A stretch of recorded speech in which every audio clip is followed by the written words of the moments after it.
Hello students, welcome to my channel maths by Bharti. और आप मेरे साथ पढ़ रहे हैं कक्षा 11 की गणित।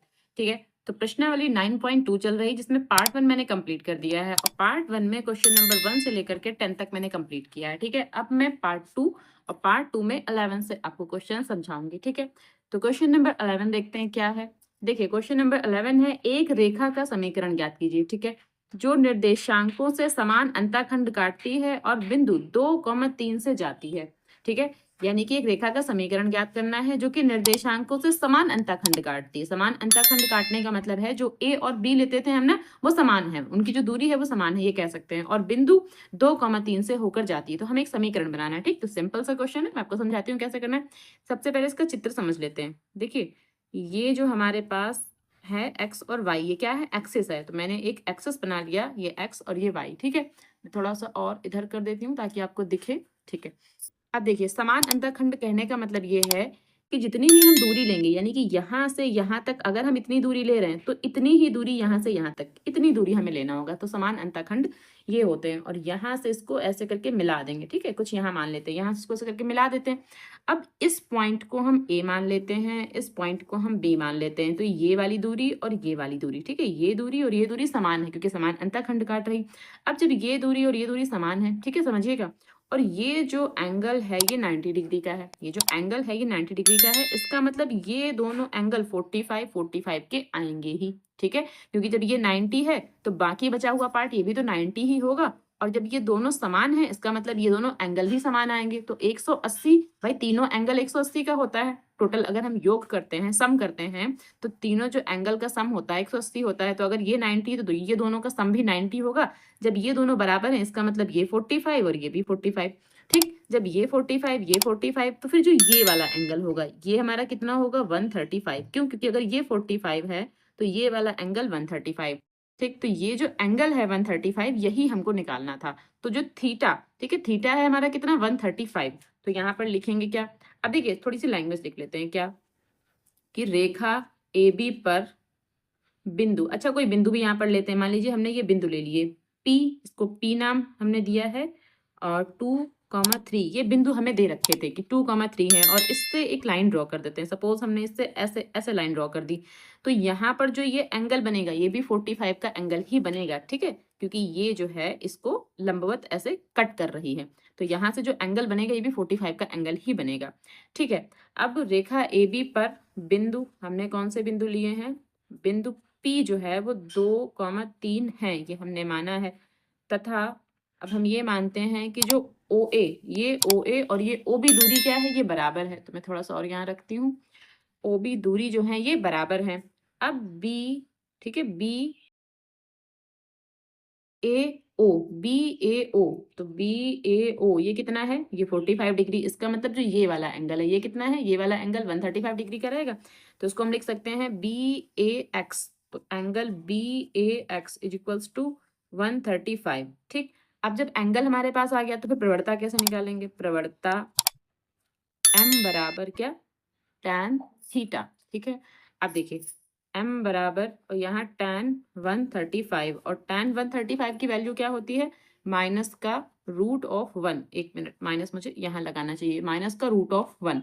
ठीक, तो फिर m बराबर क्या, माइनस का 1, यानी प्रवणता हमारे पास क्या आ गई, माइनस की 1 आ गई। ठीक, और x0 y0 क्या थे, ये जो पॉइंट है हमारे पास, ये जो पॉइंट है ये x0 y0 है।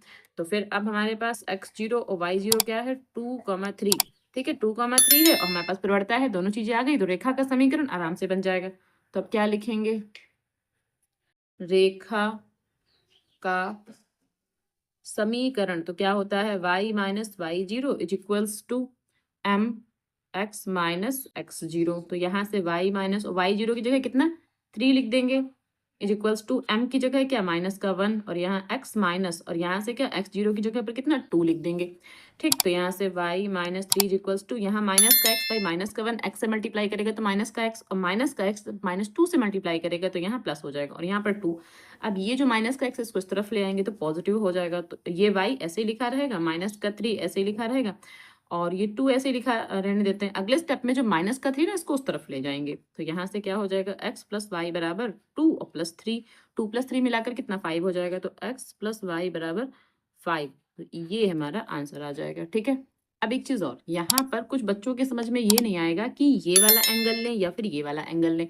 तो जब मैंने इसकी थ्योरी पढ़ाई थी वहां पर, ठीक है, मैंने आपको बताया था कि एक्स अक्ष की धनात्मक दिशा में, ठीक है, एक्स अक्ष की धनात्मक दिशा में, यानी कि धनात्मक दिशा मतलब इस तरफ वाला एंगल हमें लेना है, और ये दिशा जो है एक्स अक्ष की ऋणात्मक दिशा हो जाएगी। तो ऋणात्मक दिशा में नहीं लेना है, ये हमें ये एंगल लेना होता है, ठीक है, ये एंगल नहीं लेना है हमें, ये एंगल एक्स अक्ष की धनात्मक दिशा में जो भी हमारे पास रेखा है उसमें जो एक्स अक्ष की धनात्मक दिशा होगी वो हमें लेना होता है, ठीक है। तो मैं आपको एक एग्जांपल या फिर मैं आपको बुक में दिखा देती हूँ तो आपको ज्यादा समझ में आएगा। ये देखिए, अब यहाँ समझिए, देखिए क्या है, ये रेखा की ढाल है, स्लोप ऑफ, ठीक है, स्लोप ऑफ ए लाइन। अब यहाँ समझिए, हमें ये वाला एंगल लेना होता है, ये वाला, ठीक। अब यहाँ देखिए, निर्देशांक तल में एक रेखा एक्स अक्ष के साथ दो कोण बनाती है जो परस्पर संपूरक होते हैं, कोण थीटा, ठीक है। मान लीजिए जो रेखा एल एक्स अक्ष के साथ धनात्मक दिशा के साथ बनाती है, ठीक है, एक्स अक्ष की धनात्मक दिशा के साथ बनाती है रेखा एल का झुकाव कहलाता है, ठीक। तो एक्स अक्ष की धनात्मक, अब धनात्मक दिशा ये, तो ये वाला एंगल हमें लेना होता है, ये वाला एंगल हमें नहीं लेना होता है, ठीक। चलिए क्वेश्चन नंबर 12 करते हैं। क्वेश्चन नंबर 12 है, बिंदु 2, 2 से जाने वाली रेखा का समीकरण ज्ञात कीजिए जिसके द्वारा अक्षों से कटे अंतःखंडों का योग 9 है। तो अंतःखंडों का योग हमें 9 दे रखा है और जो बिंदु है वो 2, 2 हमें दे रखे हैं, ठीक। तो सिंपल सा क्वेश्चन है। देखिए यहाँ पर सबसे पहले ना मैं चित्र ही बनाकर आपको समझा देती हूँ कि चित्र कैसे बनेगा। अब हम ये मान लेते हैं कि एक्स अक्ष पर जो कटा हुआ अंतःखंड है वो ए है और वाई अक्ष पर जो कटा हुआ अंतःखंड है वो बी है। तो बी इतना मान लेते हैं और ए को इतना मान लेते हैं, ठीक है। दोनों बराबर नहीं, छोटे बड़े हो सकते हैं। अब कुछ हमने ऐसे लाइन ड्रॉ की, यहाँ पर हम कोई बिंदु पी ले लेते हैं जो कि 2, 2 है। ये ओरिजिन पॉइंट है, ये एक्स एक्सिस है, ये वाई एक्सिस है। इसको पॉइंट ए मान लेते हैं, इसको पॉइंट बी मान लेते हैं, ठीक है। कुछ इतना हमें चित्र में पता है। इसके अलावा अब हम लाइनें लिखेंगे, तो क्या लिखेंगे, देखते हैं क्या लिखेंगे कि माना बिंदुओं बिंदु हमारे पास जो एक्स वाई है, ठीक है, उसको एक्स वाई मानेंगे। तो एक्स वाई जो है वो क्या है, 2, 2 से जाने वाली रेखाओं से अक्षों पर बने अंतःखंड, ठीक है। क्या क्या अंतःखंड बने थे, ए और बी, यही तो हमने माना है कि जो अंतःखंड बन रहा है एक्स अक्ष पर ए और वाई अक्ष पर बी, ठीक है, ये हमने माना है। तो ए और बी हैं। अब अंतःखंड रेखा का समीकरण, तो अंतःखंड रेखा का समीकरण, ठीक। और समीकरण हम जानते हैं अपना वही फार्मूला, क्या, x upon a plus y upon b equals to 1। और एक्स और वाई की जो वैल्यू हमें दे रखी है वो क्या, 2, 2 दे रखी है। तो यहाँ x है, जहाँ y है, वहाँ 2, 2 हमें रखना है। तो यहाँ 2 अपॉन ए और यहाँ से 2 अपॉन बी इक्वल्स टू 1। अब यहाँ से हम क्या करेंगे, 2 कॉमन ले लेंगे, तो 2 कॉमन लेंगे, यहाँ 1 अपॉन ए, यहाँ 1 अपॉन बी इक्वल्स टू 1। अब जो ये 2 है, 2 अभी ऐसे लिखा रहने देते हैं। अब ए और बी का एलसीएम लेते हैं, तो ए बी आ जाएगा एलसीएम में, बी की मल्टीप्लाई यहाँ, ए की मल्टीप्लाई यहाँ। तो यहाँ बी प्लस ए और यहाँ क्या 1। अब जो ये ए बी है ना, ये यहाँ मल्टीप्लाई करेगा और 2 यहाँ अभी लिखा रहेगा। तो इसको लिख सकते हैं 2 और यहाँ बी, यहाँ ए और इक्वल्स टू ए बी, कुछ ऐसे हमने लिख दिया इसको, ठीक है। अब ये इसको इक्वेशन नंबर 1 मान लेते हैं। अब हमें जो प्रश्न में कहा था कि अंतःखंडों का योग कितना, 9 है, तो उसको भी लिखते हैं यहाँ पर। तो प्रश्नानुसार क्या हमें बोला था, प्रश्नानुसार ए प्लस बी, भाई यही अंतःखंड है, तो ए प्लस बी का जो योग है वो कितना है, वो 9 है, ए प्लस बी 9 है हमारे पास। तो यहाँ से बी की वैल्यू निकालते हैं, तो बी बराबर क्या आ जाएगा, 9 माइनस ए। इसको इक्वेशन नंबर 2 मान लेते हैं। तो अब देखिए जहां जहां ये बी है, ठीक है, बी का मान है 9 माइनस ए, तो यहाँ पर बी की जगह क्या लिखेंगे, 9 माइनस ए, और यहाँ पर भी 9 माइनस ए। तो क्या लिखेंगे कि समीकरण 1 व 2 से, तो यहाँ पर क्या लिखेंगे, अब देखिए जो समीकरण 2 है उसमें मान रखना है, तो कैसे 2 और यहाँ जहाँ बी है, बी की जगह क्या 9 माइनस ए, तो जहां पर बी है यहाँ क्या लिखेंगे 9 माइनस ए, ठीक है। और फिर यहाँ से प्लस ये वाला जो ए है ये ऐसे लिखा रहेगा बराबर ए, और इस बी की जगह पर फिर से क्या लिख देंगे 9 माइनस ए, ठीक है। इस जो इक्वेशन है, सेकंड इक्वेशन है, इसमें जहां जहां बी था वहां हमने बी को रिप्लेस कर दिया 9 माइनस ए से, ठीक। तो यहाँ से ए से ए कैंसिल हो गया और 9 का 2 से गुणा, तो यहाँ 18 आ गया। और यहाँ से क्या 9 ए का 9 से मल्टीप्लाई 9 ए और यहाँ माइनस का ए स्क्वायर। अब ए स्क्वायर को यहाँ ले आएंगे तो पॉजिटिव हो जाएगा, ये वाला नेगेटिव हो जाएगा और ये ऐसे ही पॉजिटिव 18 लिखा रहेगा इक्वल्स टू 0। अब 18 के ऐसे फैक्टर करेंगे कि जोड़ने से कितना 9 आ जाए। तो 18 के फैक्टर 6 18 और 6 9 होता है, तो यहाँ से क्या ए स्क्वायर माइनस, अब 9 की जगह क्या लिखेंगे 6a प्लस 3a, ठीक है 6 9 होता है प्लस 18 इक्वल्स टू 0। अब देखिए यहाँ माइनस है तो ये इसको भी माइनस कर देगा और इसको भी माइनस कर देगा, तो यहाँ से a square minus 6a minus 3a plus 18 equals to क्या 0। ये 18 है। ओके, अब यहाँ से और यहाँ से कॉमन ले लेंगे तो यहाँ से हमें सिर्फ a कॉमन मिलेगा, तो यहाँ बचेगा a और यहाँ माइनस 6। इन दोनों से हमें सिर्फ 3 कॉमन मिलेगा, तो यहाँ बचेगा a और यहाँ 6 18 तो 6, और ये माइनस जो है इस प्लस को माइनस कर देगा, यहाँ से क्या हो जाएगा 0। अब देखिए ये वाला और ये वाला एक ब्रैकेट में लिखेंगे क्या a माइनस 6 और यहाँ से a माइनस 3 बराबर 0। अब देखिए a बराबर 6, ठीक है, और यहाँ से a बराबर 3, भाई दो ये अलग अलग हो जाएंगे तो a बराबर 6 और a बराबर 3 दो अलग अलग आ रहे हैं हमारे पास। अब जो b की वैल्यू हमारे पास थी, देखिए b की वैल्यू हमारे पास क्या थी 9 माइनस a, तो यहाँ से b का मान निकालेंगे तो कैसे, जब a बराबर 6 तो फिर b का मान क्या आ जाएगा 9 माइनस a, इसका मतलब b बराबर 9 माइनस 6, तो b बराबर 3, यानी कि a बराबर 6 पर b बराबर 3 आ रहा है। तो एक तो हमें ये मिल रहा है, ठीक है, हालांकि अभी आंसर नहीं आया, अभी हमें समीकरण बनानी है। तो एक तो हमें ये पता है कि a बराबर 6 पर b बराबर 3 है। दूसरी कंडीशन ये बन रही है, भाई a की दो वैल्यू आई है, तो यहाँ पर दूसरी कंडीशन है कि जब a बराबर 3 होगा तो b बराबर फिर से 9 माइनस a, तो फिर b बराबर क्या हो जाएगा 9 माइनस 3, तो b is equals to 9 minus 3 मतलब 6, यानी b की वैल्यू 6 आ रही। तो इसका मतलब a बराबर 3 पर b बराबर हमारा 6 आ रहा है, ठीक है, दोनों ही बातें अलग अलग हैं, यहाँ पर a बराबर 6 है, b बराबर 3 है, यहाँ a की वैल्यू 3 है और b की वैल्यू 6 है। अब जब हमारे पास ये कंडीशन बन गई तो यहाँ से समीकरण भी हमको बनाना है, तो समीकरण कैसे बनाएंगे, देखो समीकरण बनाने के लिए क्या, पहली कंडीशन ये चलेगी, यहाँ से पहली कंडीशन ये चलेगी कि जब a बराबर 6 और b बराबर 3 हो तब समीकरण कैसे बनाएंगे, तो समीकरण x upon a plus y upon b is equals to 1। अब a की जगह 6 लेना है और b की जगह कितना 3 लेना है हमें, तो यहाँ पर x upon 6 plus y upon 3 is equals to क्या, यहाँ पर 1। अब इन दोनों का एलसीएम करेंगे तो एलसीएम में कैसे, इसका एलसीएम आएगा, अच्छा इसका एलसीएम 6 ही आएगा, ओके 3 और 6 का एलसीएम 6, यहाँ कोई मल्टीप्लाई नहीं होगी, यहाँ 2 से मल्टीप्लाई होगी इज इक्वल्स टू 1, इसकी मल्टीप्लाई यहाँ हो जाएगी, तो यहाँ x plus 2y is equals to 6।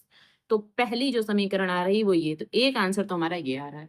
अब दूसरा सेकंड कंडीशन क्या बनेगी कि जब a बराबर 3, ठीक है, अब ये वाली कंडीशन ले रहे हैं कि a बराबर 3 और b बराबर 6 होना चाहिए, तब क्या होगा, तो जब a बराबर 3 है और b बराबर 6 है हमारे पास, तब क्या होगा, तब समीकरण फिर से वही समीकरण बनानी है कि x अपॉन a, और a की जगह 3 लेना है और y अपॉन b की जगह हमें कितना 6 लेना है, बराबर में 1, ठीक। तब इसको भी सॉल्व कर लेंगे, 3 6 का एलसीएम फिर से हमारा कितना आ जाएगा 6 ही आ जाएगा।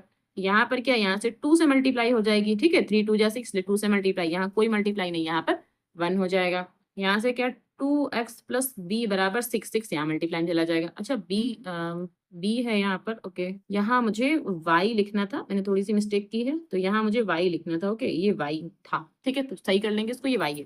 तो यहाँ से 2x plus Y equals to 6, तो दो इक्वेशन हमारे पास आ रही है, एक तो ये है, एक ये भी आंसर है हमारे पास, दोनों आंसर को एक पास लिख देंगे। क्या हमारे पास जो समीकरण बन के आ रही पहली वो ये है कि x प्लस 2y बराबर 6, और जो दूसरी समीकरण बन के आ रही वो क्या कि 2x प्लस y बराबर 6, ठीक है, तो ये दो समीकरण हमारे पास आ रही है और ये हमारा आंसर हो जाएगा। ओके, ये हमें पूछा था। क्वेश्चन नंबर 13 है, बिंदु 2, 0 से जाने वाली और x धन अक्ष से 2π/3 के कोण बनाने वाली रेखा का समीकरण ज्ञात कीजिए। तो एक इसमें क्वेश्चन ये है, ठीक है, एक क्वेश्चन तो इतना है। दूसरा क्वेश्चन है, इसके समांतर और y अक्ष को मूल बिंदु से 2 इकाई नीचे की दूरी पर प्रतिच्छेद करती हुई रेखा का समीकरण भी ज्ञात कीजिए। जो ये क्वेश्चन नंबर 2 है ना, ऐसा ही सेम क्वेश्चन मैंने आपको क्वेश्चन नंबर 6 में लगवाया था, ठीक है। इसमें था ऊपर की ओर y अक्ष से 2 इकाई ऊपर की ओर कट कर रहे थे, यहाँ पर क्या है, यहाँ पर समांतर रेखा और y अक्ष को मूल बिंदु से 2 इकाई नीचे की ओर कट कर रहे हैं, ठीक है। तो सेम क्वेश्चन नंबर 6 की तरह है, जो ये सेकंड है इसका, तो इसमें 2 क्वेश्चन है। चलिए सॉल्व करते हैं इसको। अब देखिए हमें ये पता है कि धनात्मक x अक्ष से जो कोण बन रहा है वो 2π/3 का बन रहा है। बस यहीं पर लिखेंगे क्या कि धनात्मक x अक्ष से जो कोण बन रहा है वो कितना बन रहा है 2π/3, ठीक है, ये तो कोण बन रहा है। अब अगर हमें कोण पता है तो हम प्रवणता भी निकाल सकते हैं, तो क्या लिखेंगे, प्रवणता m बराबर tan थीटा, और थीटा का मतलब कितना 2π/3, ठीक है, ये 2π/3 दे रखा है हमको। और 2π/3 का मतलब क्या होता है 120 डिग्री, ठीक है, 2π/3 का मतलब 120 डिग्री। तो tan 120 का जो मान होता है वो -√3 होता है। इसका मतलब जो प्रवणता आई हमारे पास क्या -√3, हमें प्रवणता पता है। अब हमारे पास जो बिंदु दे रखे हैं, ठीक है, हमें जो बिंदु बोले थे, ठीक है, तो 13 में हमें बिंदु बोले थे क्या 2,0 से जाने वाली। तो इसका मतलब जो बिंदु हमें लेने हैं वो क्या लेने हैं, यानी कि x0 एंड y0 हमें क्या लेना है 0,2। अब बस रेखा का समीकरण निकालना है तो आराम से निकाल लेंगे। अब क्या लिखेंगे, रेखा का समीकरण। तो रेखा का समीकरण, तो रेखा का समीकरण क्या, y minus y zero is equals to m, और यहाँ से x माइनस एक्स जीरो। तो y माइनस और वाई जीरो के लिए क्या यहाँ पर 2 लिख देंगे इज इक्वल्स टू m, और m के लिए क्या -√3, और यहाँ से x माइनस एक्स जीरो के लिए यहाँ पर हमें 0 लिखना है। ठीक, थोड़ा और सॉल्व करेंगे तो x minus 2 is equals to -√3x, और ये 0 खत्म हो जाएगा, 0 से मतलब नहीं। इस पोर्शन को यहाँ ले आएंगे तो क्या हो जाएगा -√3x। अच्छा, ये माइनस का है तो यहाँ प्लस हो जाएगा, और ये जो y है y पॉजिटिव है पहले से ही तो यही लिखा रहेगा, ठीक है। और जो ये 2 है 2 माइनस का है, इसको ऐसे लिखा रहने देते हैं, यहाँ पर 0। तो हमारे पास कुछ ये समीकरण बनकर आ रहा है, ठीक है। एक आंसर तो ये आ जाएगा। अब दूसरे आंसर की बात करते हैं। इन्होंने दूसरे आंसर के लिए बोला है, ये तो हम इसको फर्स्ट डाल लेते हैं इसमें, हालांकि फर्स्ट सेकंड कहा नहीं है लेकिन उसको डाल देते हैं, ये सेकंड है। अब दूसरे के लिए बोला है कि y अक्ष को मूल बिंदु से 2 इकाई नीचे पर छेद कर रहा है। इसका मतलब कि इसमें थोड़ी लैंग्वेज भी लिख लेंगे कि y अक्ष को मूल बिंदु से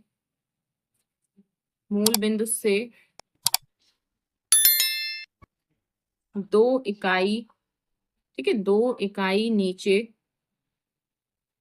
प्रतिच्छेद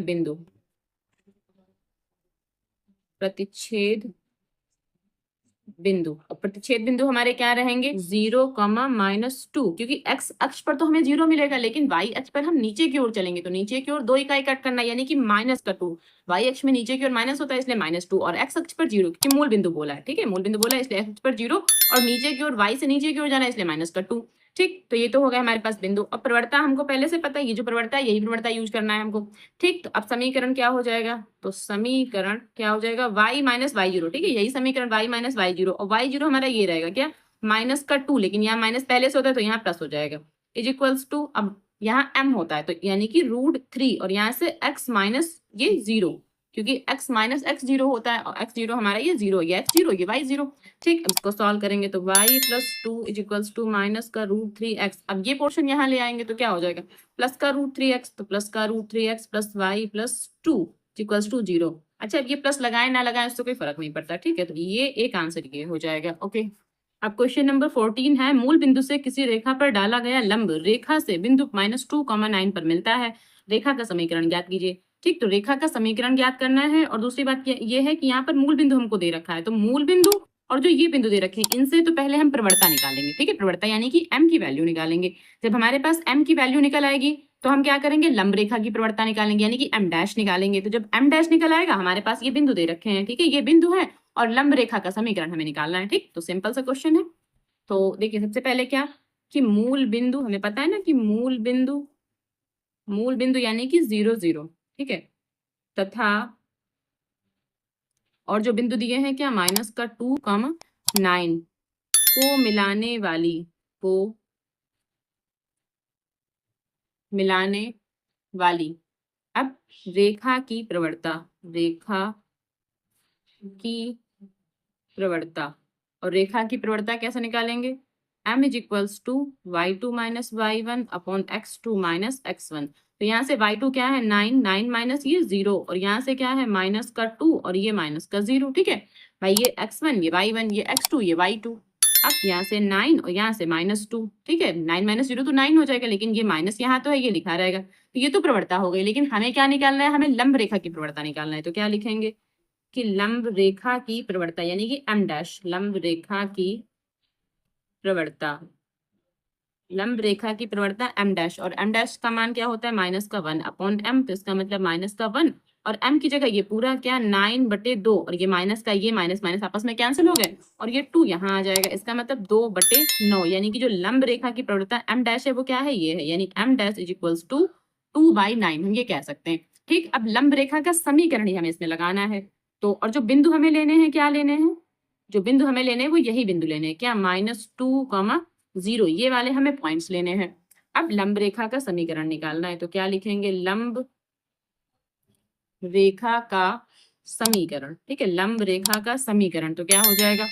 y minus y zero is equals to m dash. यहाँ पर एम डैश होता है, ठीक है, मैंने जब फार्मूला लिखाया था तो मैंने फार्मूले में आपको बताया था कि लंब रेखा के समीकरण के लिए यहाँ पर एम डैश लगाते हैं, और एम डैश की जो वैल्यू होती है या फिर एम डैश का जो फार्मूला होता है ये कह सकते हैं, वो ये होता है।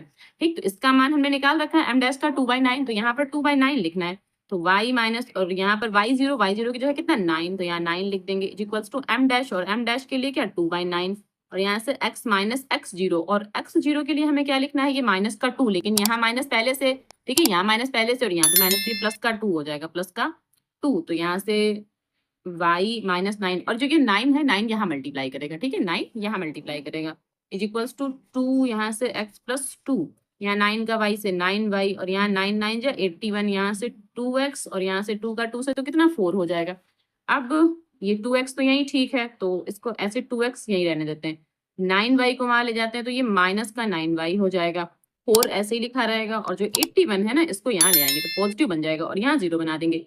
तो कुल मिला के जो समीकरण हमारे पास आई वो क्या आई है?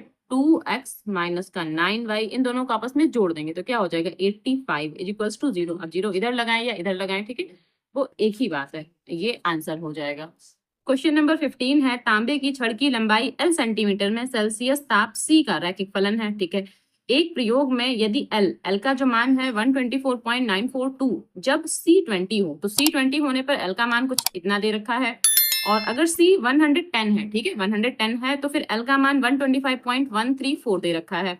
तो L और C के पदों में व्यक्त कीजिए, ठीक है। तो हमें L और C के पदों में एक समीकरण बनानी, एक इक्वेशन बनानी है, ठीक। तो देखिए पहले मैं आपको चित्र ही बना के समझाती हूँ इसका कि इसका चित्र कैसे बनेगा। लगभग हम ये मान लेते हैं कि जो हमारा ये एक्स एक्सिस होता है ना उसको हम फिलहाल सी मानेंगे, एक्स एक्सिस को हमें सी लेना है, और जो ये वाई एक्सिस है ना उसको हमें क्या एल लेना है, ठीक है। बस इतना ही हमें चित्र में समझना था, और बाकी सब इसमें ऑलरेडी हमको दे रखा है, ठीक है। तो देखिए यहाँ पर क्या लिखेंगे कि एल सेंटीमीटर, जो एल सेंटीमीटर हमको दे रखा था ना वो क्या है? सेल्सियस,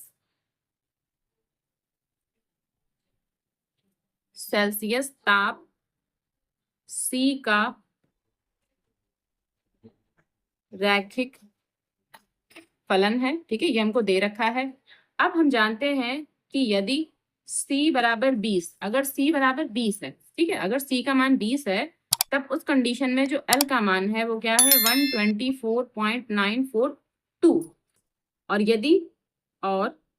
यदि अगर C का मान हम 110 लेते हैं, ठीक है, तब L का मान क्या है? तब L, यहाँ L बना है, ओके, तब L का मान है 125.134, ठीक है, तब L का मान ये हो जाएगा। अब C को हमने x एक्सिस पे माना है, ठीक है, और y को जो L है उसको हमने y एक्सिस पे माना है, तो हम पहले लिख लेंगे। तो क्या लिखेंगे कि C को, ठीक है, x अक्ष तथा L को y अक्ष के अनुदिश लेने पर, ठीक है, अनुदिश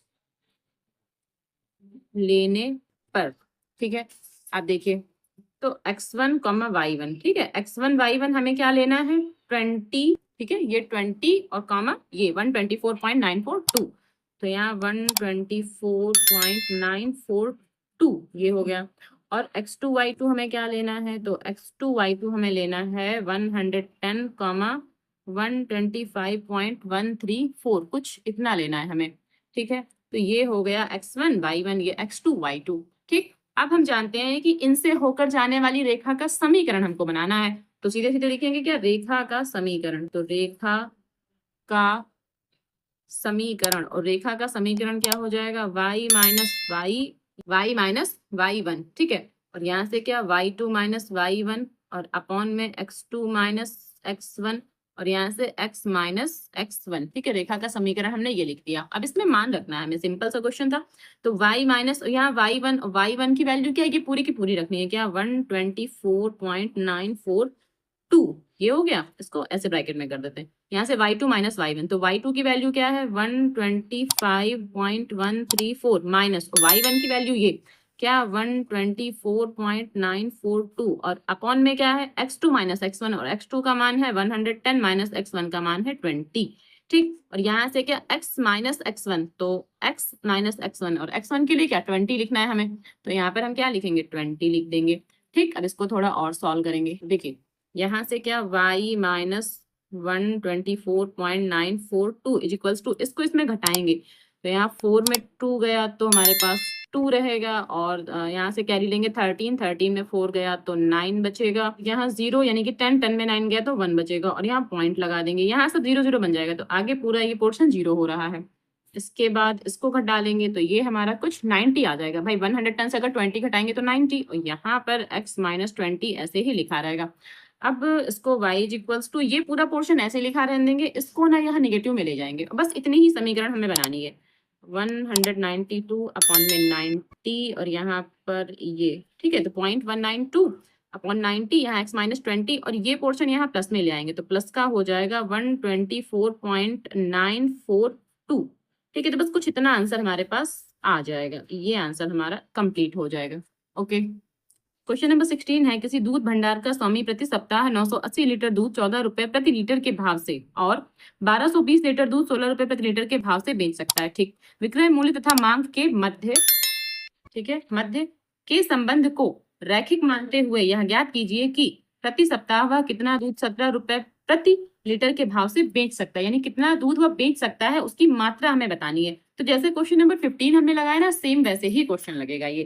ठीक है, तो मैं आपको लगा के बता देती हूँ कैसे करना है कि यह, पहले तो हमें ये बताना है कि यह जो है विक्रय मूल्य और दूध की मांग के बीच में एक रैखिक संबंध है। तो यह विक्रय मूल्य, यहाँ पर मैंने यह लिखा हुआ है, यह विक्रय मूल्य तथा दूध की मांग, दूध की मांग यानी कितना दूध रोज वो ले रहे हैं, दूध की मांग के मध्य रैखिक संबंध है, रैखिक संबंध है। ठीक है, अब विक्रय मूल्य को x अक्ष के अंदर ले लेंगे, तो विक्रय मूल्य को x अक्ष तथा दूध की मांग को, दूध की मांग को y अक्ष के अनुदिश लेने पर, ठीक है, अनुदिश लेने पर, तो ठीक है, विक्रय मूल्य को x अक्ष के अनुदिश ले रहे हैं और दूध की मांग को हम लोग y अक्ष के अनुदिश ले रहे हैं। तो इसका मतलब क्या है कि x1 और y1, ठीक है, x1 y1 जो रहेगा वो 14 और 980 रहेगा। ठीक, और जो x2 y2 रहेगा हमारे पास, तो x2 y2 क्या रहेगा, x2 हमारा 16 है और यहाँ है 1220। ठीक, तो 1220 हो गया हमारे पास। अब हमें क्या, रेखा का समीकरण निकालना है, तो इनसे होकर जाने वाली रेखा का समीकरण, तो सीधे सीधे लिखते हैं रेखा का समीकरण। तो यहाँ से क्या y minus y1 is equals to, ठीक है, ये फार्मूला है हमारे पास। ओके, और यहाँ से क्या y2 माइनस y1 और यहाँ x2 माइनस x1 और यहाँ से x माइनस x1, तो ये तो हो गया हमारे पास क्या फार्मूला, और इस फार्मूला में हमें वैल्यू पुट करनी है। तो यहाँ से क्या y माइनस y1 हमें क्या लेना है 980, ठीक है, इज इक्वल्स टू, अब यहाँ से क्या y2 माइनस y1, तो y2 हमारे पास क्या है 1220 माइनस 980 और बटे में क्या 16 माइनस 14, कुछ इतना, और यहाँ से x माइनस x1 का मान कितना 14, ठीक है, कुछ इतना लिखेंगे। अब यहाँ से क्या y माइनस 980 और इसको घटा लेंगे, यहाँ 0 और यहाँ 12 में 8 गया 4, यहाँ 11 में 9 गया तो 2, यहाँ 2 बचा, और यहाँ से 16 में से 14 घटाएंगे तो यहाँ पर भी 2 बचा, सो कट कर देंगे, यहाँ आ जाएगा 120। ठीक है, और यहाँ ये x माइनस 14 अभी ऐसे ही लिखा रहेगा, तो यहाँ से y minus 980 is equals to 120, यहाँ x माइनस 14, कुछ इतना आया हमारे पास। अब जो ये 980 है इसको इस तरफ ले आएंगे, तो y इज इक्वल्स टू 120 और यहाँ से x माइनस 14, ये प्लस 980, कुछ इतना आया, लेकिन हमें इससे अभी मतलब नहीं है। हमें क्या पूछा था, देखिए क्वेश्चन में देखिए कि प्रति सप्ताह वह कितना दूध 17 रुपए प्रति, ठीक है, लीटर के भाव से बेच सकता है, तो कितना दूध बेच सकता है वो हमको बताना है, यानी कि जो x की वैल्यू हमको दे रखी है वो 17 दे रखी है। ठीक है, तो यहाँ पर क्या लिखेंगे कि x बराबर 17 रखने पर, ठीक है, तो y इज इक्वल्स टू यहाँ से क्या 120, यहाँ से क्या 17 रख लेंगे, 17 माइनस 14 प्लस 980। अब इसको थोड़ा और सॉल्व करेंगे तो y इज इक्वल्स टू 120 और यहाँ इसको आपस में घटा देंगे तो 3 बचेगा प्लस 980, तो यहाँ से हो जाएगा 360 प्लस 980। अब इसको आपस में जोड़ देंगे तो यहाँ आ जाएगा 0, 8 6 14 का 4, 1 कैरी, 9 3 12 1 13, 1340 लीटर। ठीक है, जो आंसर आ जाएगा हमारा क्या आएगा 1340 लीटर, और ये आंसर हो जाएगा, यानी इतना दूध वो प्रति सप्ताह बेच सकता है। ठीक, क्वेश्चन नंबर 17 है, अक्षों के बीच रेखाखंड का मध्य बिंदु P ए बी है। ठीक है, जो मिड पॉइंट है वो ए बी है। दिखाइए कि रेखा का समीकरण x upon a plus y upon b is equals to 2 है। ये रेखा का हमें समीकरण दिखाना है। तो जब हमारे पास जो मध्य बिंदु है वो ए बी दे रखा है, तो जो अक्षों से कटे हुए अंतःखंड है फिर वो ए बी नहीं लेंगे, कुछ और ले लेंगे वहां पर। ठीक, तो देखिए पहले मैं इसको चित्र बनाकर समझाती हूँ कि चित्र कैसे बनेगा। अब यहाँ समझिए, ये हमने एक्सिस बना लिए, ये एक्स एक्सिस और ये वाई एक्सिस। अब हम ये मान लेते हैं कि इतना इस तरफ P, ठीक है, जो अक्षों से बने हुए जो कटे हुए अंतःखंड होते हैं यहाँ पर P है और यहाँ पर Q है, यानी कि x अक्ष पर P अंतःखंड कट हो रहा है और y अक्ष पर Q अंतःखंड ये कट हो रहा है। ठीक, तो इसको ऐसे मिला देंगे और यहाँ जो ये मिड पॉइंट में है ये कितना है, ये P है और P हमारा ए बी हमको ये दे रखा है। ठीक, तो कुछ ऐसा चित्र बनेगा और यहाँ पर ये ओरिजिन पॉइंट होता है एंड इसको हम ए मान लेते हैं इस पॉइंट को, और इस पॉइंट को हम फिलहाल बी मान लेते हैं इस पॉइंट को। ठीक है, तो इस ए की अगर हम निर्देशांक की बात करें तो क्या होगा, ठीक है, यहाँ से पी और ये 0, तो ए के निर्देशांक क्या होंगे पी कॉमा 0। इसी प्रकार अगर हम इस बी के निर्देशांक की बात करें तो बी के निर्देशांक क्या हो जाएंगे 0 कॉमा क्यू, पहले एक्स एक्सिस पे 0 और यहाँ वाई एक्सिस पे कितना क्यू। ठीक है, तो ये निर्देशांक हो गए। अब इसमें लैंग्वेज लिखेंगे। ठीक है, तो लैंग्वेज यहाँ से लिखते हैं, क्या लिखेंगे, माना रेखा ए बी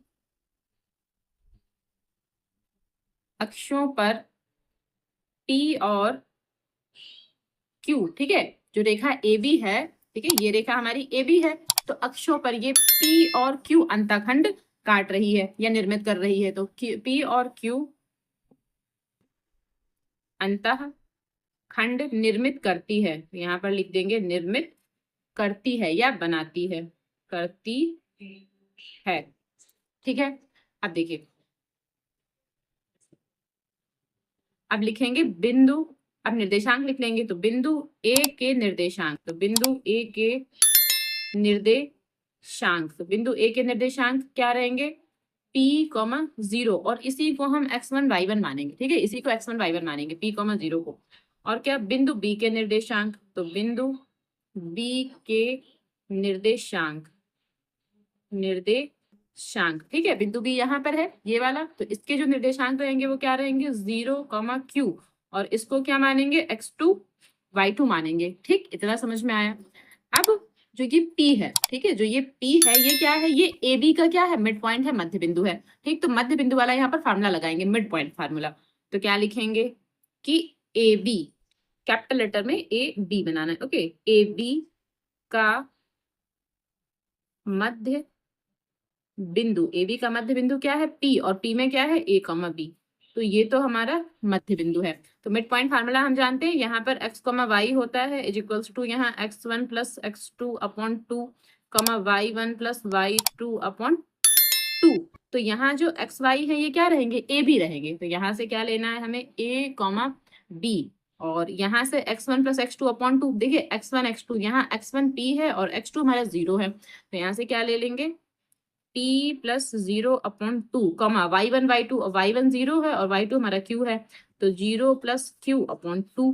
ठीक, अब P प्लस 0 अपॉन 2 का मतलब P बाई 2 और Q प्लस 0 अपॉन 2 का मतलब Q बाई 2, और यहाँ से क्या A, B, अब जो ये P बाई 2 है वो A के बराबर हो जाएगा और B के बराबर क्या होगा Q बाई 2, तो उसको अलग अलग, तो A बराबर P बाई 2 और यहाँ से B बराबर क्या Q बाई 2। तो अगर हमें P और Q की वैल्यू निकालनी है तो कैसे निकालेंगे, 2 यहाँ आ जाएगा, यानी कि 2a बराबर p। ठीक है, जो p की वैल्यू है वो 2a रहेगी और यहाँ से 2b is equals to q, यानी q की वैल्यू क्या रहेगी 2b रहेगी। तो हमारे पास कुछ इतना आ गया। अब अंतःखंड के रूप में रेखा का समीकरण लिखना है, तो यहाँ से लिख लेते हैं, क्या लिखेंगे, अंतःखंड रूप में रेखा का समीकरण, और समीकरण क्या होता है x अपॉन, अच्छा यहाँ पर a नहीं बनाएंगे, यहाँ पर p बनाएंगे, क्योंकि हमारा जो अंतःखंड कट हो रहा था वो x एक्सिस पर p हो रहा था और y एक्सिस पर q हो रहा था, इसलिए यहाँ हमें p और q लिखना है। तो फिर यहाँ से क्या y upon q is equals to 1। ठीक, तो p की वैल्यू हमने क्या निकाली है, ठीक है, p की वैल्यू हमने निकाली है 2a और q की वैल्यू हमने निकाली है 2b। तो यहाँ पर p की जगह क्या लिखेंगे 2a, तो x अपॉन 2a और यहाँ से y upon 2b is equals to 1। अब इनसे क्या कॉमन ले सकते हैं, इन दोनों से 2 कॉमन ले सकते हैं, तो x अपॉन, अच्छा 1/2 पहले कॉमन ले लेते हैं भाई, 2 यहाँ से कॉमन है, तो 1/2 कॉमन हो गया, और प्लस यहाँ से y upon b is equals to 1। अब देखिए 2 है, ये 1 से मल्टीप्लाई कर जाएगा, तो यहाँ से क्या हो जाएगा x upon a plus y upon b is equals to 2, और बस ये, ठीक है, ये चीज ही हमें प्रूव करा रहे थे, तो ये हमारा आंसर हो जाएगा, यानी कि प्रूव्ड यहाँ पर लिख देंगे। ओके, कंप्लीट हो गया। क्वेश्चन नंबर 18 है, अक्षों के बीच रेखाखंड को बिंदु आर, जो बिंदु आर है वो h के 1:2 के अनुपात में विभक्त करता है। ठीक, तो ये 1:2 के अनुपात में विभाजित कर रहा है। अब यहाँ से क्या रेखा का समीकरण ज्ञात कीजिए, तो जैसे क्वेश्चन हमने 17 लगाया था लगभग वैसे ही ये क्वेश्चन है, थोड़ा सा चेंज है। यहाँ पर क्या, कौन सा फार्मूला लगेगा, विभाजन सूत्र वाला फार्मूला लगेगा, क्योंकि यहाँ पर 1:2 के अनुपात में रेखा को विभाजित कर रहा है। ठीक, तो यहाँ पहले मैं तो चित्र ही बना देती हूँ। देखिए चित्र में पहले आप समझ लीजिए कि चित्र में कैसे बनना है। ठीक है, ये तो हमारे पास एक्सिस हो गया, ये x और ये y। अब हम ये मान लेते हैं कि x एक्सिस पर ये अंतःखंड a रहा होगा और y एक्सिस पर अंतःखंड ये b ऐसे कुछ कट कर रहा होगा। ठीक है, कट रहा होगा, ये कह सकते हैं। तो अब ये जो रेखा हमने बनाई है, ठीक है, जो ये रेखा हमने बनाई है, इस पर कहीं एक पॉइंट R है जो कि h, k है, और ये रेखा को 1:2 के अनुपात में विभाजित कर रहा है, और यहाँ पर ये हमारा O ओरिजिन पॉइंट है। इस पॉइंट को A नाम देते हैं, इस पॉइंट को B नाम देते हैं। तो A के पॉइंट्स क्या रहेंगे, a, 0, और B के पॉइंट्स क्या रहेंगे 0, B। ठीक है, ये इसके पॉइंट्स आ गए, निर्देशांक हो गए। ओके, अब देखिए, अब यहाँ पर क्या लिखेंगे कि माना रेखा AB, ठीक है, जो रेखा ये AB है, तो अक्षों पर A और B, यहाँ पर हमारे जो अंतःखंड है A और B है, तो बस अपना अंतःखंड लिखेंगे कि A और B, माना रेखा AB अक्षों पर A और B अंतःखंड निर्मित करती है,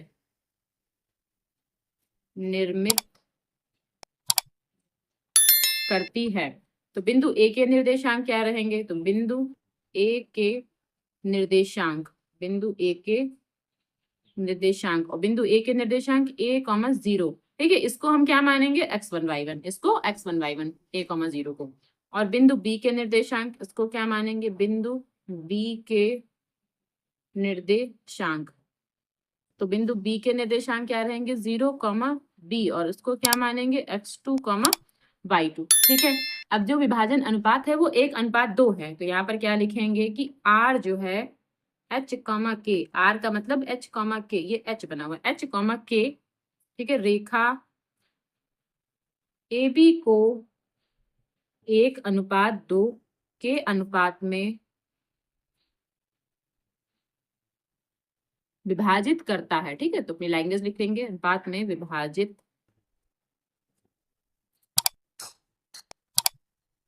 करता है। अब विभाजन सूत्र से, तो विभाजन सूत्र वाला फार्मूला लगाएंगे, विभाजन सूत्र से, और विभाजन सूत्र वाला फार्मूला लगाएंगे, और जो ये m/n होता है ना, ये m/n हमको दे रखा है।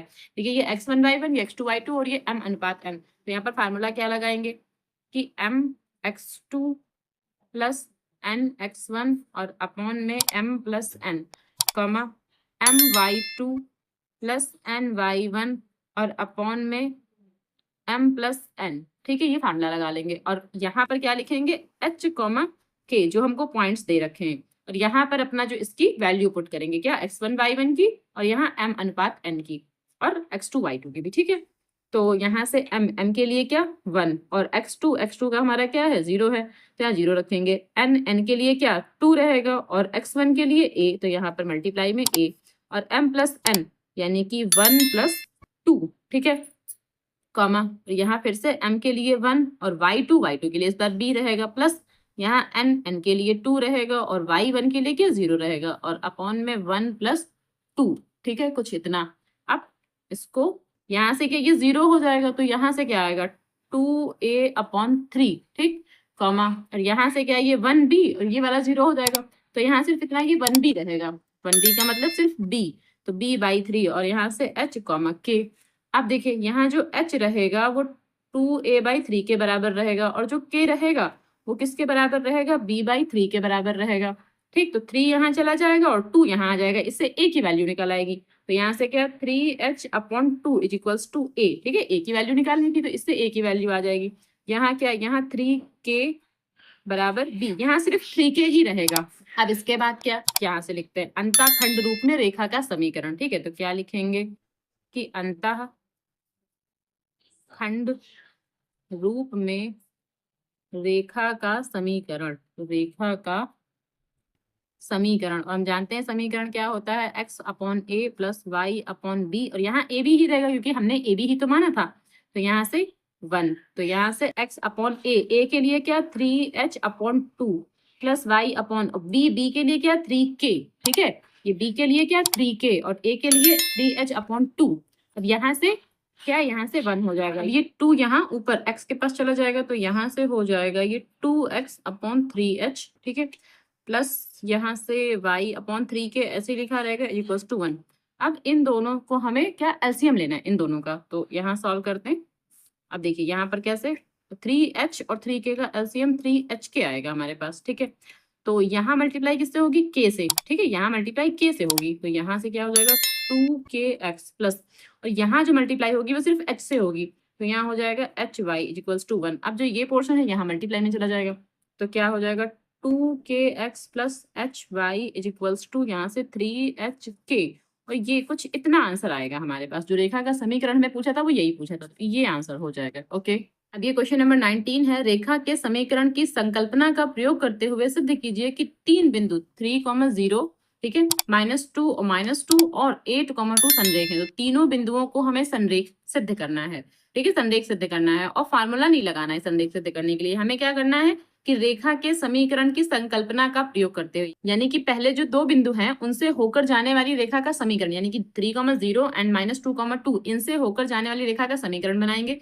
फिर ये वाला जो पॉइंट है उस समीकरण को संतुष्ट करता हो, तो ऐसे हमें इसको सिद्ध करके दिखाना है, ठीक, तो इसको सॉल्व कर लेते हैं। अब देखिए बिंदु हमने यहाँ ले रखे हैं तो सबसे पहले ए और बी से होकर जाने वाली रेखा का समीकरण हमें लिखना है, तो क्या लिखेंगे कि ए व बी से होकर जाने वाली रेखा का समीकरण, ठीक है, रेखा का समीकरण क्या होता है y minus y1 is equals to y2 minus y1 upon x2 minus x1, और यहाँ से क्या x माइनस x1, ठीक है, तो अपना फार्मूला हमने लिख लिया। अब फार्मूले में वैल्यू पुट करेंगे, देखिए ये x1 ये y1 ये x2 और ये y2, ठीक है, क्योंकि हमें सिर्फ a और b को लेकर ही चलना है, तो a और b से होकर जाने वाली रेखा का समीकरण निकालना है, तो यहाँ से क्या हो जाएगा y माइनस y1, और y1 का मान क्या है 0 है, is equals to y2 minus y1, इसका मतलब क्या -2 minus 0 upon x2 minus x1, तो यहाँ -2 -3 तो -2 माइनस ये 3, और यहाँ x माइनस और यहाँ पर क्या 3, क्योंकि x1 का हमें मान रखना था, ठीक, तो अब यहाँ से क्या y बराबर ये 0 हट जाएगा, खत्म हो जाएगा, तो यहाँ से -2 और यहाँ से -5, भाई -2 और 0 तो 0 खत्म हो जाएगा, यहाँ से सिर्फ -2 और यहाँ से -2 और -3 मिलाकर -5 हो जाएगा, और यहाँ से x माइनस 3, अब ये माइनस माइनस आपस में कैंसिल हो जाएंगे, तो यहाँ से क्या बचेगा y इज इक्वल्स टू, अच्छा ये जो 5 है 5 यहाँ ले जाते हैं, तो 5y इज इक्वल्स टू, और 2 की मल्टीप्लाई x से 2x और 2 की मल्टीप्लाई 3 से, तो क्या हो जाएगा 6 हो जाएगा। अब 2x और 5y को ना उस तरफ ले जाते हैं, तो माइनस का 5y और माइनस का 6 ऐसे ही लिखा रहेगा इज इक्वल्स टू 0, कुछ ये इक्वेशन बनी हमारे पास, ठीक है, तो इसको ना हम इक्वेशन नंबर 1 मान लेते हैं।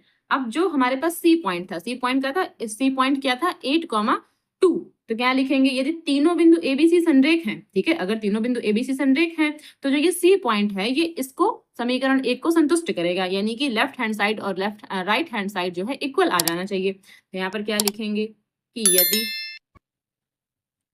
तीनों बिंदु संरेख हैं, संरेख है तो